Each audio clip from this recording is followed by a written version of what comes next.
पुर्तगालियों के बाद भारत में डच आते हैं, डच आते हैं। ठीक है, तो डच ईस्ट इंडिया कंपनी जो रहती है, Dutch East India company, it was established in the year of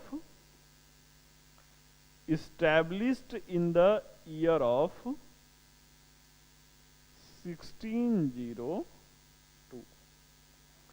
1602 ईस्वी में क्या होगा? 1602 ईस्वी में डच ईस्ट इंडिया कंपनी का गठन किया जाएगा। ठीक है, कहां पे ये अपना वो व्यापारिक कारखाना जो है, फैक्ट्री कहां पे स्थापना करेंगे? तो इनकी जो फैक्ट्री रहेगी, व्यापारिक जो इनका कारखाना रहेगा, वो कहां पे रहेगा भाई? तो वो मसूलीपट्टनम में रहता है। मसूलीपट्टनम में, मसूलीपट्टनम में, मसूलीपट्टनम में रहता है। आंध्र प्रदेश में जो है मसूलीपट्टनम आता है, वहां पे रहता है। अब मुद्दे की बात क्या है कि जो मसूलीपट्टनम में इनका व्यापारिक कारखाना है, तो क्या मुद्दे की बात यह है, the core issue is that कि क्या ये भी भारत में मसालों के लिए आए हुए थे? जो भारत की खोज हुई थी, उस खोज के पीछे तो भाई यही वो रहता है ना कि भारत में मसालों की लत लगी थी इनको।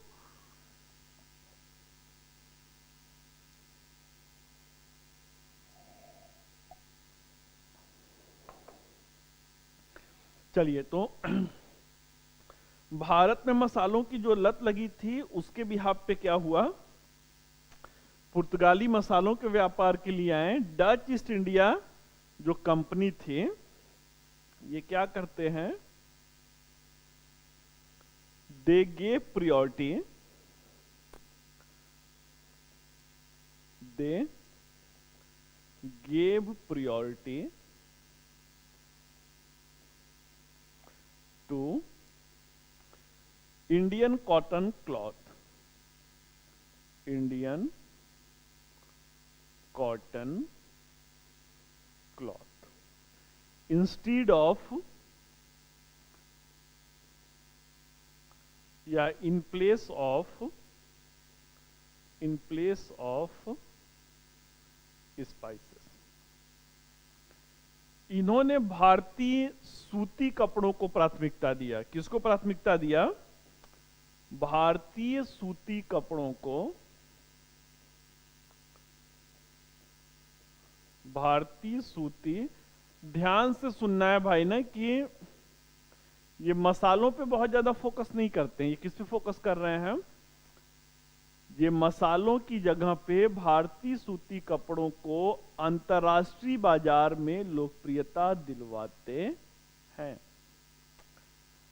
अब भारतीय जिन वस्त्रों का ये व्यापार कर रहे थे, उसे क्या कहा जाता था? उसे कैलिको कहा जाता था। उसे, उन वस्त्रों को केलिको, ये प्रश्न पूछा गया है आप लोगों की एग्जाम में, उसे केलिको कहा जाता था। ठीक है, इसके अलावा इन्होंने क्या किया भाई? इसके अलावा Dutch East India company introduced gold coins, introduced gold coins. जो इन्होंने स्वर्ण सिक्के जारी किए, उन स्वर्ण सिक्कों को क्या कहा गया? उन स्वर्ण सिक्कों को पैगोडा कहा गया। उन स्वर्ण सिक्कों को क्या कहा गया? पैगोडा कहा गया। ठीक है, तो चलिए ये डचों की कहानी थी। अब इनका पतन कैसे होता है भाई, हाउ दे डिक्लाइंड, इनका पतन कैसे होता है। तो डच वेयर डिफीटेड इन 1759। कहां पे डिफीट होते हैं, in battle of Bedara, battle of बेदारा।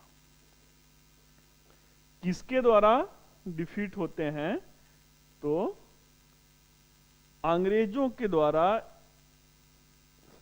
East India company के द्वारा ये क्या होते हैं, ये पराजित किए जाते हैं।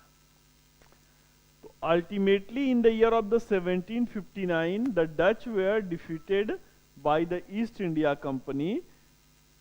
अंग्रेजों के द्वारा ये 1759 में पराजित होते हैं। और इस पराजय के साथ ही क्या होता है, इस पराजय के साथ ही इनका जो है वो भारत के बाजार से ये बाहर कर दिए जाते हैं।